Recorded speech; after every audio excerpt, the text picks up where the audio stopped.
90 రోజుల కోర్సు పూర్తి చేస్తే చాలు 100% ప్లేస్మెంట్ సపోర్ట్ తో సాఫ్ట్వేర్ జాబ్ మీ సొంతం. వెంటనే కోడ్ జ్ఞాన్ డెస్టినేషన్ ని సంప్రదించండి. నమస్కారం అలగారి రవీంద్రనాథ్ గారు.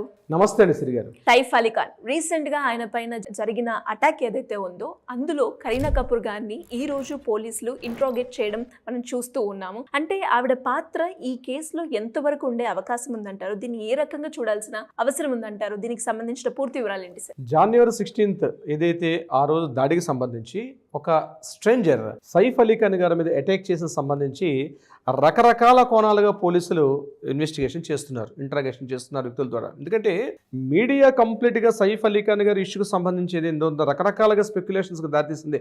ఆ రకరకాలుగా దారితీయడానికి కారణం కూడా పోలీసులు ఎవరైతే అగంతకుండా పట్టుకున్నారో, ఏ స్ట్రేంజర్ని అయితే పట్టుకున్నారో ఆ స్ట్రేంజర్ని ఫస్ట్ ఆల్ రిలీజ్ చేసిన పిక్చరు ఇప్పుడు పట్టుకున్నటువంటి పర్సన్ ఇద్దరు కూడా సిమిలర్గా మిస్ మ్యాచ్ అవుతుంది.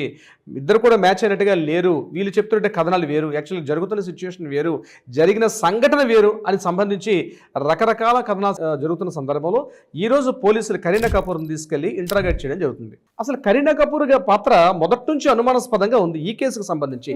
నేను ఒక 6 పాయింట్స్ నేను ఈ కేసుకు సంబంధించి ఏదైతే మీడియాలో పోలీసులు ఏదైతే మనం సస్పెక్ట్ చేస్తున్నాం, గత వీడియోలో కూడా మనం కొన్ని గడిచిన వీడియోస్లో కొన్ని మాట్లాడుకున్నాం.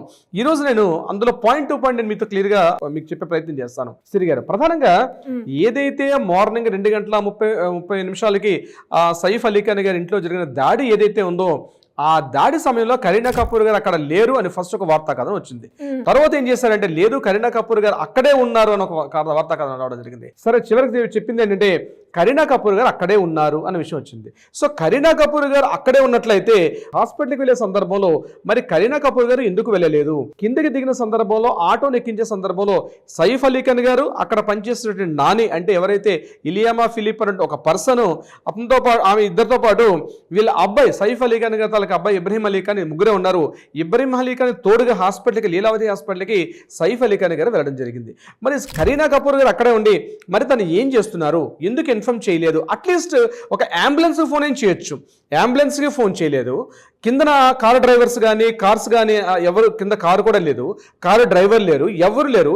మరి ఈ సమయంలో కరీనా కపూర్ గారు చేస్తున్న పాత్ర ఏం చేస్తున్నారు ఆవిడ అని పోలీసులు ఆ యాంగిల్లో ఈరోజు విచారణ మొదలు పెట్టడం జరిగింది. అంటే అది నెంబర్ 1 పాయింట్. నెంబర్ 2, ఇంట్లో ఉన్నటువంటి సీసీ కెమెరాస్ పనిచేయకపోవడం. ఈరోజు మామూలుగా ఒక మిడిల్ క్లాస్ ఎంప్లాయీ మామూలుగా ఎక్కడ రోడ్ సైడ్ ఉన్న ప్రతి సీసీ కెమెరాస్ పనిచేస్తుంది.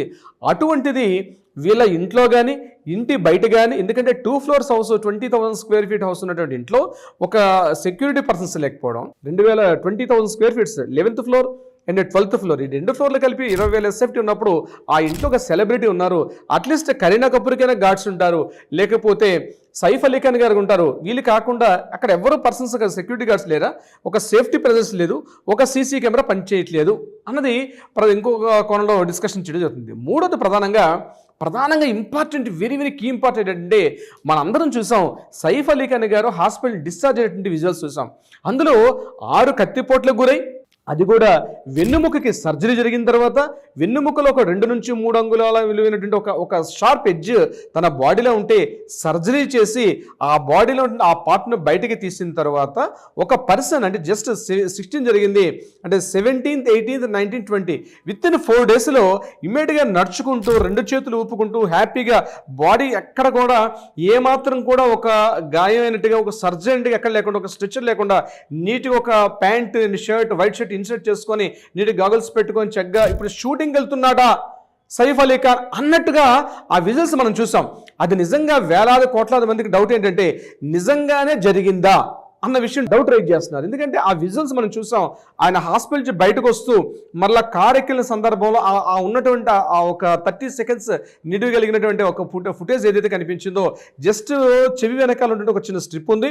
అట్ ద సేమ్ టైం తన లెఫ్ట్ హ్యాండ్కి ఒక గ్లౌజ్ వేసుకున్నట్టుగా ఉంది. అయితే పునః దానికైనా సర్జరీ జరిగిందంటే లేకుండా ఆ చేయిని కూడా లిఫ్ట్ చేస్తూ అభివాదం చేస్తూ నమస్తే పెట్టుకుంటూ తన ఫ్యాన్స్కి హ్యాండ్ ఊపుకుంటూ రావడం అనేది వేలాది మందికి మెదళ్ళు తొలిచే ప్రశ్న ఏంటంటే నిజంగానే సైఫ్ అలీ ఖాన్ గారికి సర్జరీ జరిగిందా? లేక కేవలం మామూలుగా ఒక షార్ప్ ఎడ్జ్ ఇంజురీస్ జరిగాయా?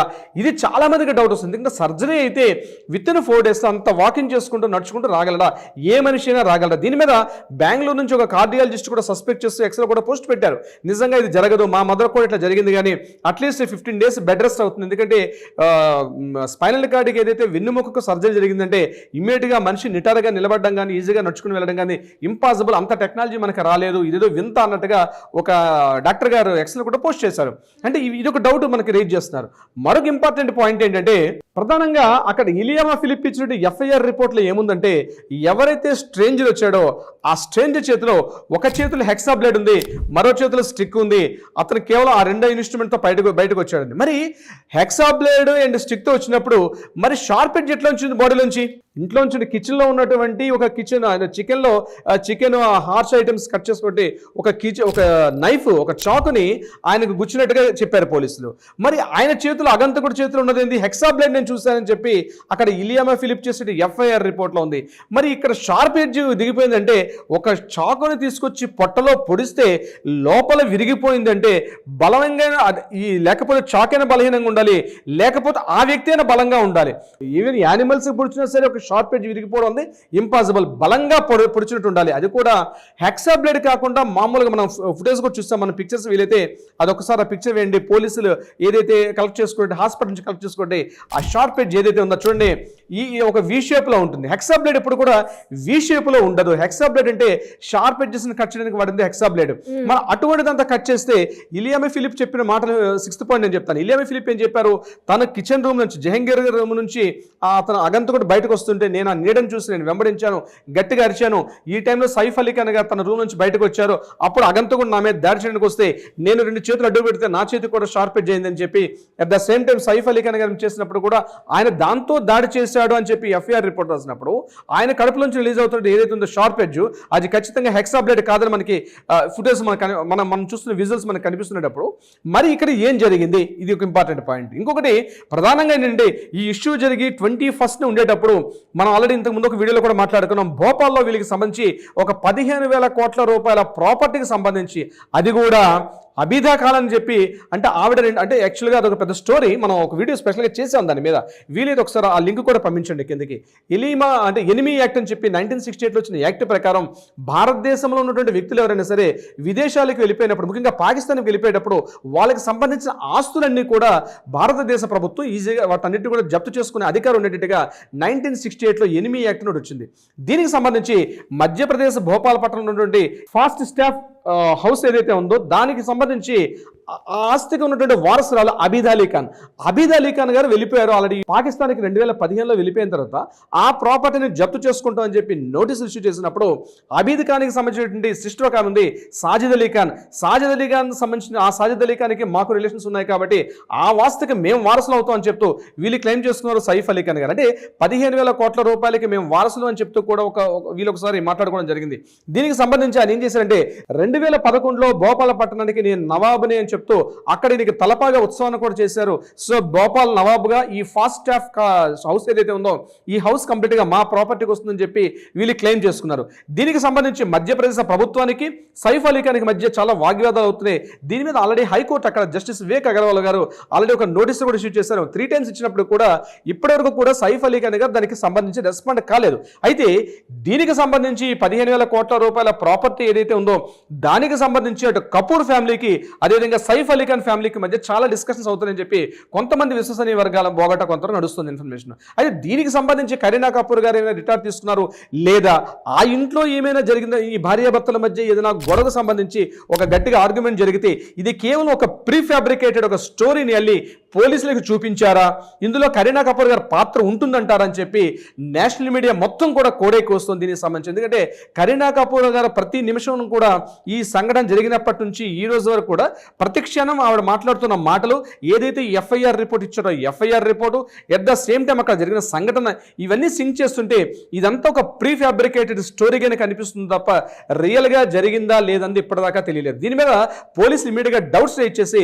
ఒక్కొక్కరు కూడా ఇంటరాగేషన్ చేస్తున్నారు. అంటే ప్రధానంగా ఏంటంటే ఇప్పుడు నేను చెప్పిన 5 పాయింట్స్లో అది చిన్నపిల్లలకి అడిగిన చెప్తారు, వెరీ ఇంపార్టెంట్ పాయింట్స్ అవి. ఈ కేసుకు సంబంధించి నిజంగానే జరిగితే సైఫ్ అలీ ఖాన్ గారు ఆ దాడిలో ఇంత ఈజీగా రికవరీ ఇమీడియట్గా మరలా వస్తారా? సైఫ్ అలీ ఖాన్ గారు కానీ లేదా కరీనా కపూర్ గారు కానీ ఇద్దరిలో ఏ ఒక్కరైనా సరే మీడియా ముందుకు వచ్చి మాట్లాడితే తప్ప ఏదైతే వివాదం ఉందో, ఏదైతే ఈ స్పెక్యులేషన్ జరుగుతున్నాయో దీనికి సంబంధించి ఒక తెర వేసే అవకాశం అయితే ఉండదు. దీని మీద పోలీసులు వాళ్ళకి సంబంధించినటువంటి ధోరణిలో వాళ్ళు ఇన్వెస్టిగేషన్ చేస్తున్నారు. ఏదేమైనప్పుడు కూడా కరీనా కపూర్ గారి పాత్ర ఏదైతే ఉందో మాత్రం డెఫినెట్గా మాత్రం ప్రతి ఒక్కరు సస్పెక్ట్ చేస్తున్నారు. ప్రతిదీ అనుమానాస్పదంగా ఉంది. డెఫినెట్గా no doubt at all Kareena Kapoor గారు మాట్లాడాల్సిన అవసరం ఉంది. ఇది మా ఇంటి విషయం అంటే కుదరదు. ఎప్పుడైతే ఎఫ్ఐఆర్ అయిందో, ఎప్పుడైతే హాస్పిటల్కి వెళ్ళి ఇంజరీ జరిగాయో, ఇట్స్ సెలబ్రిటీస్ పర్సనల్ ఇష్యూ కాదు, ఇది పబ్లిక్ అయింది కాబట్టి మాట్లాడాల్సిన అవసరం అయితే ఉంది డెఫినెట్గా. సిరి గారు, డెఫినెట్గా సార్, మీరు చెప్తూ ఉంటే లైక్ ఇందులో ఇన్ని అంశాలు ఉన్నాయా మనం గుర్తించాల్సినవి అని తెలుస్తూ ఉంది. అండ్ దాంతోపాటు మీరు అన్నట్టుగానే సైఫ్ అలీ ఖాన్ కావచ్చు, లేదు అంటే కరీనా కపూర్ గారు కావచ్చు, బయటకు వచ్చి మాట్లాడితే కానీ మనకంటూ ఒక క్లారిటీ అనేది రాదు. ఖచ్చితంగా వాళ్ళు మాట్లాడలేదు. దీనికి తగ్గట్టుగా ఇంకా నిజాలు బయటపడాలి అంటే వాళ్ళు మాట్లాడాల్సిన అవసరం ఉంది. Anyways, great information. Thank you so much. Thank you so much Siri గారు.